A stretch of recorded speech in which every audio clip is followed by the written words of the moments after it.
premises are hard to see. That is just fine with me. Modus ponens is the plan. Serve you logic, I am. The converted man here. My question, and it applies to all religions, not just Christianity, but we're going to focus on Christianity because that's what I grew up with. Does anyone really believe this shit? I mean, like, seriously, does anyone really believe this shit? I just don't see how anyone could. It's too ridiculous. Alright, TJ, I'll bite. Does anyone really believe in God? The short answer, yes. We do believe there is a God. We believe in the evidence that theism is true, there is life after death, that Jesus was resurrected, and that the Bible was reliable. And we believe these things because the evidence supports it, not because we want to. Oh, you have evidence, and that's why you believe. Because there's evidence, which means you wouldn't have to believe. You would know that it's true because of the evidence, and it wouldn't be called faith. But okay, I'll be interested in what evidence you have to present. Let me deal with TJ, Amazing Atheist, by saying this.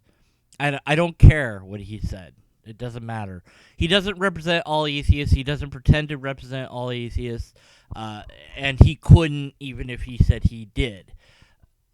The thing is, I think that IP, Inspiring Philosophy, I'll just call him IP from now on, is taking this and not hearing what the problem is, the core issue that TJ might be trying to address. So let me kind of unpackage that a bit.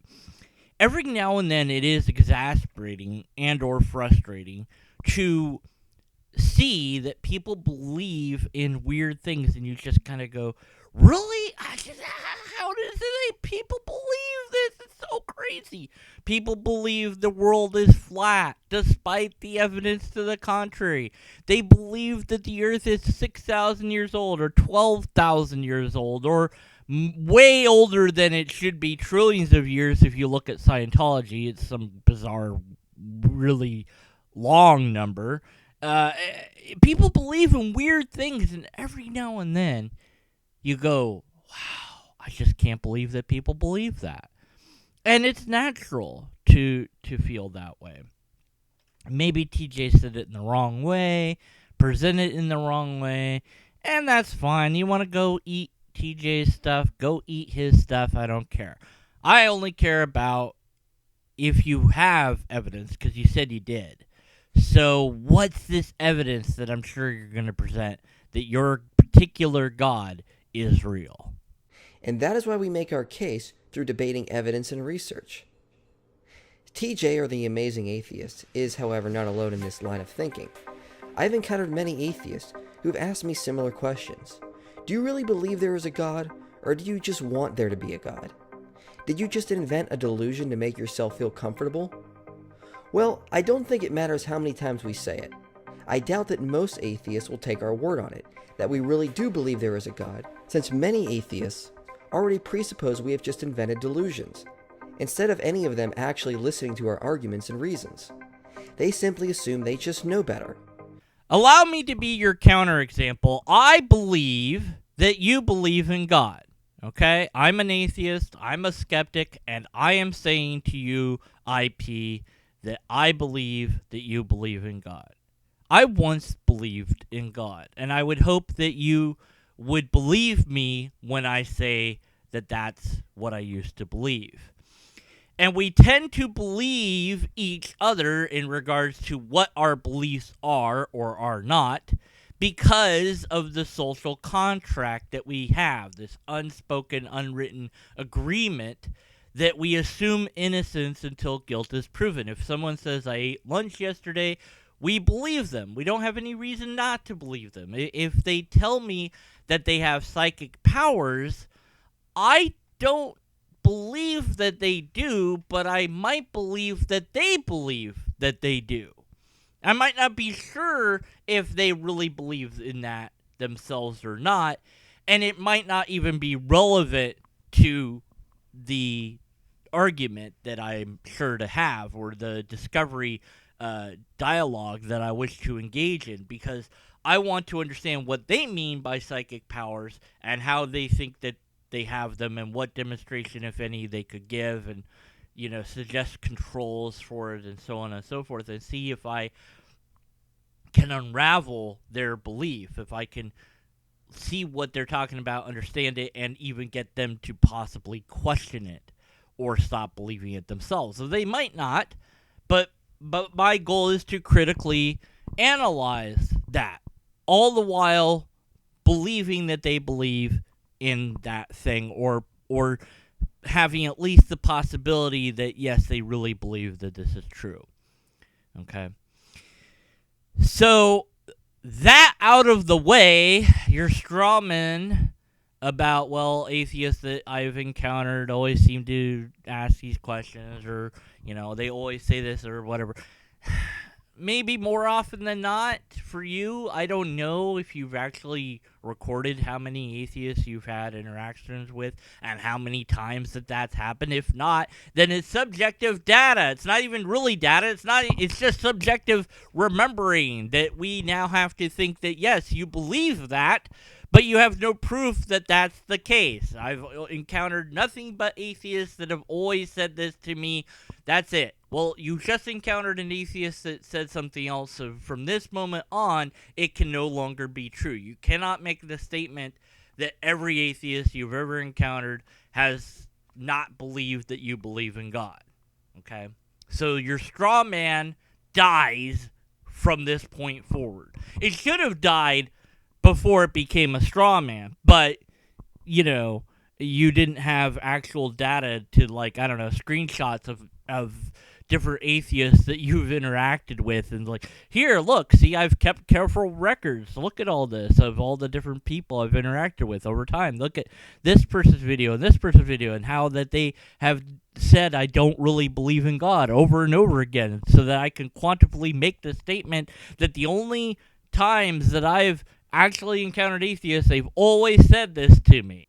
And if that was true, if you did all that work, it still would be a straw man, because it's a limited perspective on atheists. Is that what all atheists say? No. It's what all atheists you've encountered have said.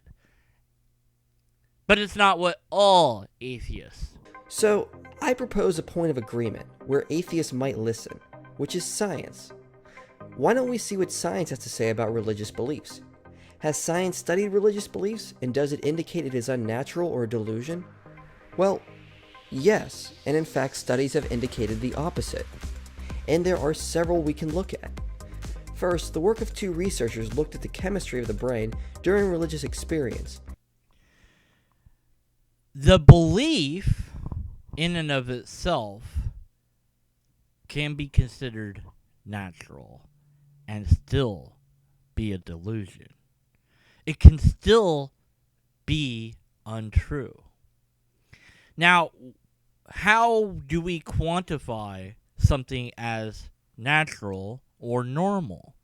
The bell curve system is what we utilize. So if taken across the board, the average human holds these ideas.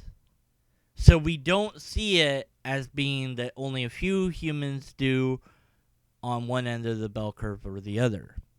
So we can call that normalized and or natural.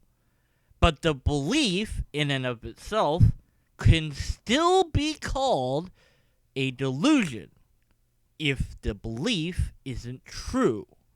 If most humans in the world believed that the earth was flat, that would be natural, but it wouldn't make it true. And saying that the world is flat would be a delusion. And it would be right to say the flat earth delusion. Having a belief be considered normal or natural doesn't mean that belief is not a delusion. The two are independent from each other. and came to the conclusion mystical experience is biologically, observably, and scientifically real. In their book, Why God Won't Go Away, they explain that religious thought and experience is far from a delusion, and were not the result of emotional mistakes or simple wishful thinking, but were associated instead with a series of observable neurological events, which, while unusual, are not outside the range of normal brain function. Of course not. These experiences happen in the brain. And that's nothing new. Duh. Now, Newberg has also said that you can't use neuroscience to tell what's really real. That he can tell you that your mind thinks that it sees a picture on the wall, but whether that picture is really on the wall or not, it's not something that neuroscience can address. It can only say that your brain thinks it's there, not whether or not it's really there or not. But you're not gonna, and that's, why bring that up? That would ruin your argument, right? They report that their findings do not teach that one's sense of a spiritual reality is a delusion, but in fact quite the opposite. The equivocations that you're throwing at their findings. Yeah, the thing is happening in your brain.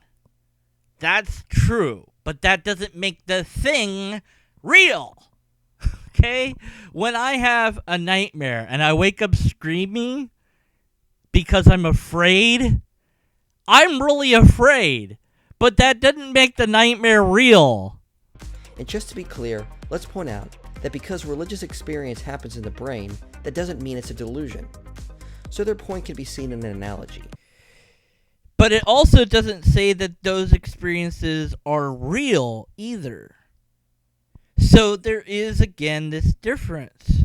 You can have a dream and have emotions in that dream and wake up feeling fantastic or afraid or awful or whatever, all sorts of different emotions. That doesn't make the dream really real. It happened in your brain. If you could show that it happened for something more than what is naturally explainable, then you would have something to go on. I can look at a piece of artwork and have all sorts of emotions about it. I can also pretend that I'm looking at an artwork and have emotions about it. I could make up something to think about and have emotions about the thing that I'm making up. And I could even get those emotions recorded by some sort of mechanical device. But just because I'm making up a story to make me feel certain things, that doesn't mean those things are real. I've done stage acting back in the day, every now and again, whenever I've had the chance to do it. I love it. And I strongly prescribe to the Stanislavski method that you are that character. You experience these emotions. So when you're sad, you're really sad. When you're happy, you're really happy. And one of the things that you can do is you think of an event that made you happy, or you think of an event that made you sad, and that is something that you use as fuel to make yourself happy or sad.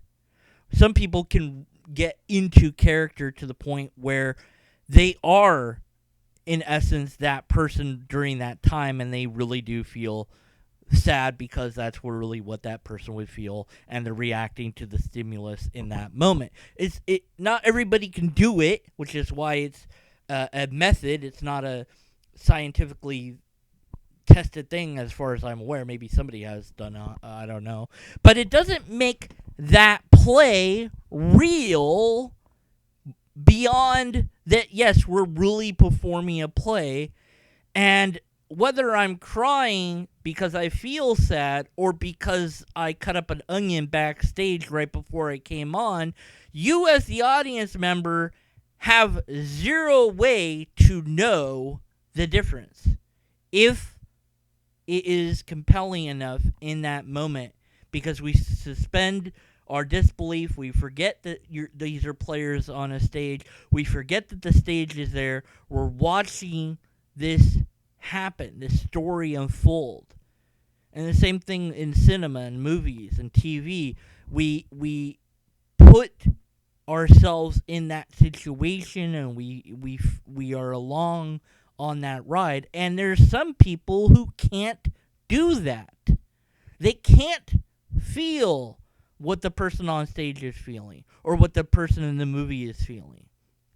In fact, they can't even empathize with other humans when they're right there in front of them really experiencing emotions, because different brains do different things.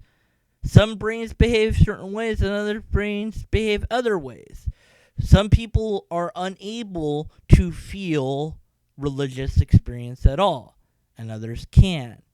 Some have never experienced it, and some experience it all the time, and some experience it but consider it nothing more than a natural phenomenon, that this is a thing that my brain can do. Now show me that it's anything but that. Now, if the person was having a religious experience and the mechanisms recording their brain showed no different activity, we'd have to kind of think that they were lying about that experience, because we expect something to be going on in the brain. So here comes the problem of untestability when it comes to supernatural. If the supernatural was really real in some way, and they were really having a real religious experience, and the reason why we couldn't detect it is because it doesn't mess with the brain at all, then we wouldn't have any way to detect it. We wouldn't know the difference between somebody that was lying and telling the truth. But it ultimately comes down to beliefs. Andrew Newberg's also done studies on speaking in tongues. Very interesting. The brain rewires itself to speak from areas of the brain that normally don't speak. So the person says, I'm not doing this. And in a way, they aren't. At least the part of their brain that normally talks isn't doing it. So it seems to them like they're not doing it. Their brain still's doing it, but it doesn't feel like they're doing it. Now, here's where I bring up the belief matters more than the reality. Because the Pentecostals, some of them, not all, some of them truly believe and maintain that unless you speak with the tongues, you're not truly saved. You didn't have the Holy Spirit come in you, and so you aren't right with God yet. And they'll tell you, if you ask, calmly and quietly and nicely enough, to fake it until it starts becoming real. That's what one guy told me. And I couldn't do that. I was waiting for God to make me speak in the tongues. And when that didn't happen, I was sure that either I wasn't meant to do it, or that maybe this was the wrong doctrine. And I considered the idea that if they're right, then all these other Christians are screwed, and that didn't seem fair to me, didn't seem right to me. And the fact that they weren't trying to convince everybody that they were wrong also made me pause. I was like, wait a minute, so all these people are screwed and you're not going to tell them? You're not going to prove it to them? So here's the problem that I have now that I understand speaking in the tongues. Let's pretend for a moment that they're right, that this is the only way to really be saved. Well, unless you undergo testing to show that your brain has now rewired itself to speak in that different way, we have no way to know that you're being honest about it. And you don't have any way to know that you're being honest about it, because you might have convinced yourself that it's not you talking anymore, but you are talking. But you're just so concerned with being saved that you've lied to yourself. And without that test, there'd be no way to know. So the belief is all that matters. That you believe that you're saved is what matters. Because none of those people would say, well, yeah, we have to subject ourselves to tests to prove that we can do this and that we're really doing it. Nobody would do that. Nobody would want to go to church and sit down and have this thing on their head while they spoke in tongues. Well, you know what? I don't want to say that because there's probably people that would not mind doing that. But then we would know who's telling the truth. Yes, you're having a legitimate experience. At least in as much as your brain has reprogrammed itself to do something different than brains usually do. Is that really speaking in tongues? I don't know. So what did it prove? It proved that they did it, and that they're doing it, and that their brain is doing it. But did it prove that speaking in tongues is anything more than rewiring your brain to be able to speak gibberish? Difficult question. Guess what? Neuroscience can't answer that. It can only study the phenomenon. It can't tell us that that person is speaking in the tongues because their soul has been moved to do so. It can only show us that their brain has been reprogrammed to speak gibberish and that they believe that it's this other thing. That's what matters. Their belief, not the facts. Skeptics look at the facts and the beliefs are irrelevant. Yeah, that data, that proves that they're doing this thing. That doesn't prove that that thing is anything more than what the data can tell us. Let's say you see a computer sitting in front of you right now. Now suppose there was a neuroscientist in the room with you that could specify your neurological pathways that are happening in your brain right now that create the belief that you see a computer sitting in front of you right now. Does that mean that the belief there's a computer in front of you is just created by your brain chemistry and there's not really one outside of your brain that's sitting in front of you? Of course not. What this says to me is that you haven't looked at what Dr. Andrew Newberg has said about neuroscience. He has said, I already said what he said, but I'll say it again, neuroscience isn't a thing that you can tell what's real in reality or not. That's not the sort of science it is. That's a different sort of science altogether. It can't tell you that the computer that you're looking at is really real, only that your brain thinks it's really real. That's all it can do. It can't tell you what's really real.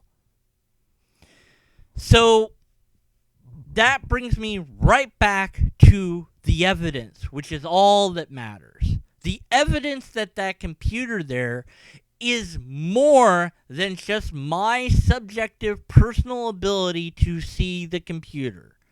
It's also the fact that other people could come and see the computer, and that when they record their description of the computer and I record mine, that we come to a consensus on what the computer looks like and how it functions. And they should all reasonably match within the degree of some human error or different ways of saying things. Like I might say that the edge of my computer screen is black, and somebody might call it a dark purple because they see colors differently or something like this. Or somebody might be colorblind, so they would describe it in a totally different way. Or somebody that has no sight would have to go on feel alone and explain it in that way. But we would still come to an agreement on what it really is. Contrast that to God, where even among believers in the same God, you have wide variety of ways that they think God is.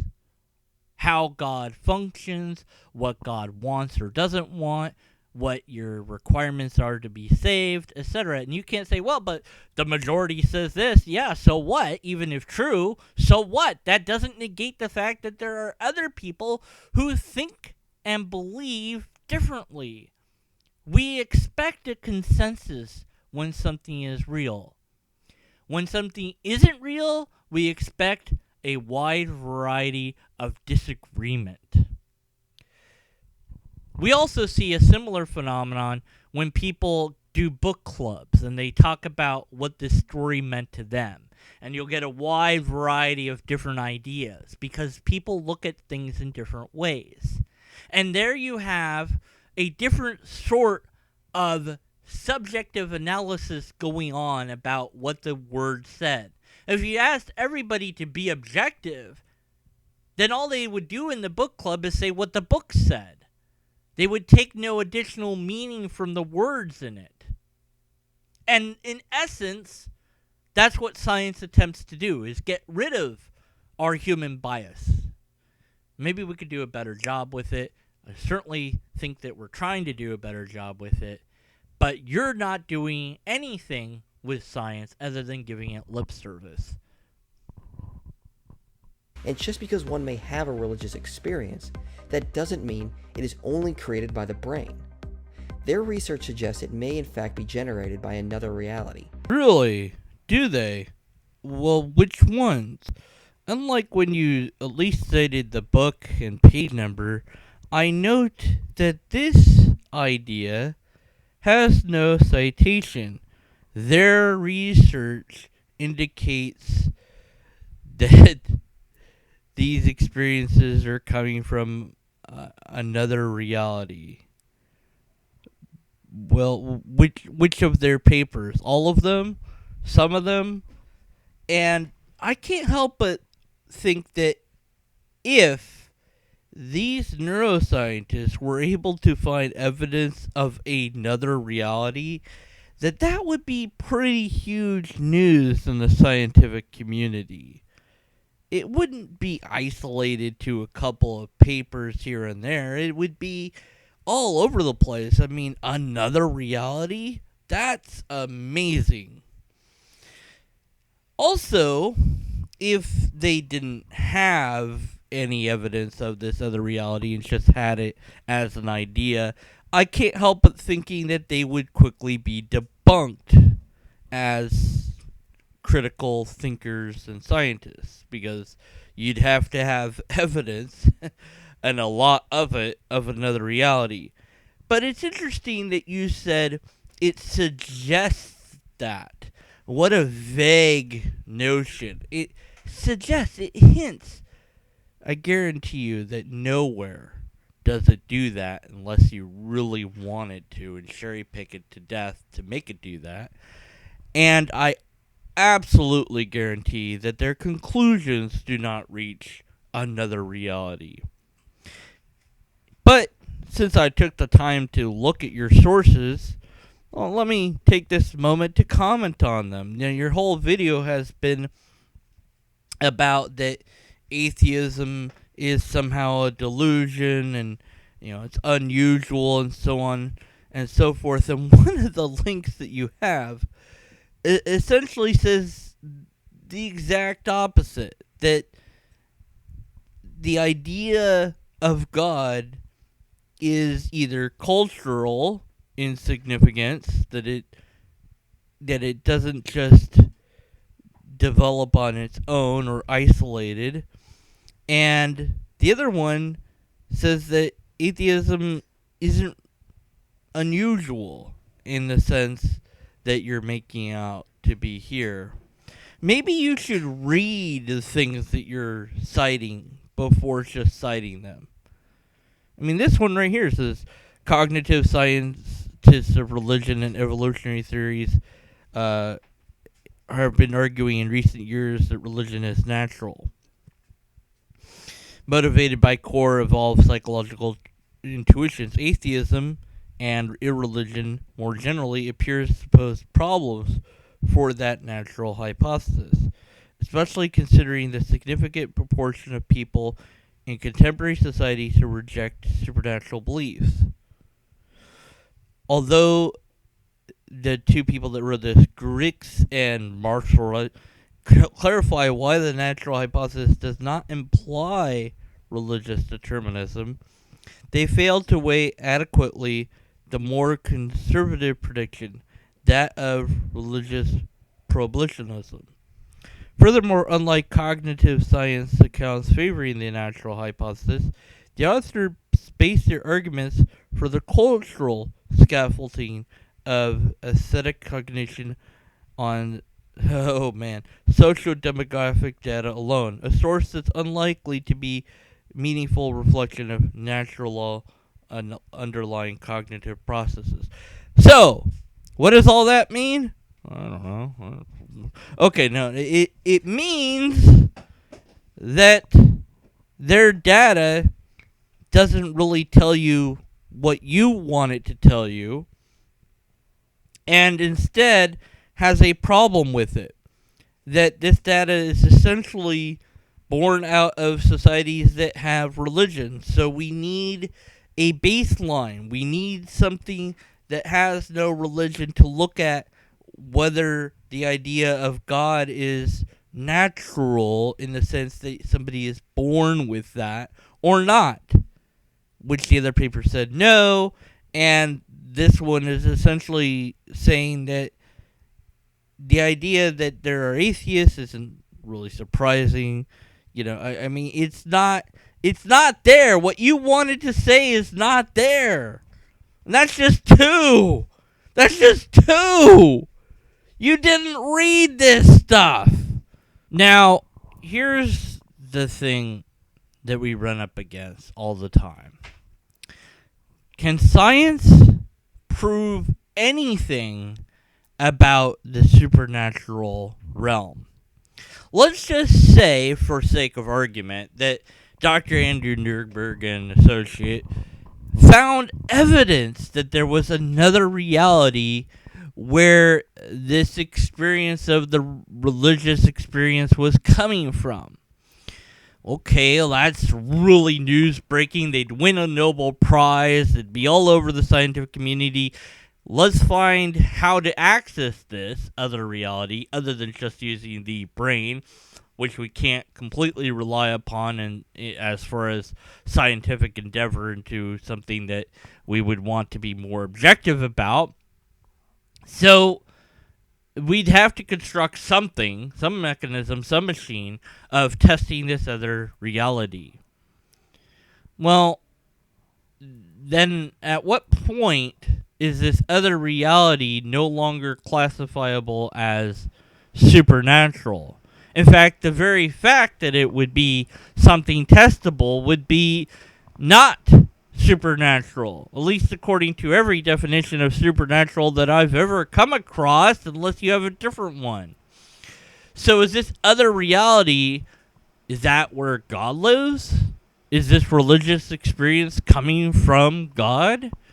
And if we now have discovered this other reality, then we can have a direct access link to God, but it wouldn't necessarily have to rely on the brain alone. Like I said, if there's something there, then there would be some way to know it scientifically. And wouldn't communication work both ways, not just input but output as well, not just receiving but also transmitting into that other reality and see if anyone says hi? And what if it turns out that this other reality that I don't believe exists for a moment, but we're pretending that exists for this example, what if it turns out that it's just radiation that's coming from it, and this radiation is affecting the brain and making it trigger and fire off these experiences that we label as religious? So in the end, it's nothing more than a natural phenomenon causing this. Wouldn't that put a huge dent in your idea? But hey, it came from another reality. That's as much as I need to know to conclude that other reality's gotta be where God lives, even though you didn't say that, but certainly it's implied here, because otherwise the religious experiences coming from this other reality, who cares if they're coming from there, unless they're coming from a God or something like that. So you've got nothing. Even if Andrew Newberg and the rest agreed with you, which they don't, you still don't have enough to make a case that atheism is a delusion. Now, I'll agree that people are born with this desire for something bigger than them, something that can provide for them, that can care for them. And you know what that something is in a naturalistic sense? The mother. That's it. There you go. Of course we would be born with a tendency for these things. The problem comes when that continues to persist even after it's been fulfilled by the mother role. So, dare I suggest the idea that perhaps religion has taken this natural tendency to want something bigger than us that can help us and turn it into something else? Yeah, I just did suggest it, so I guess I do dare to do that. IP, you lied to us. The rest doesn't matter. Everything else you say after this just doesn't matter. That one lie is more than enough to end this video, I think.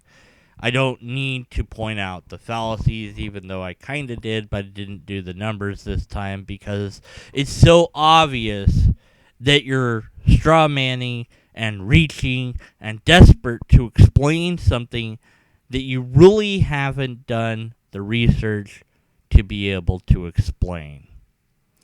Unless and until we have a logically coherent argument, we have to continue to be skeptical of your conclusions. Thanks to Godless Geezer, Jacob Santos, Louis Castro, Joseph Schmidt, Hector Defendi, and Alablarcock for being a pleasant Patreon person. Please consider paying me at least $1 a month. More would be better, but I need to survive and pay bills, so any amount is actually going to be used to do that. And if I start to get enough, then maybe I can afford better equipment I to record with. Not the other. It's that's the thing they do according to the internet. Just saying it's only $45.95. 5 easy payments. So yeah, send me money and I totally will improve my equipment. Wink, wink.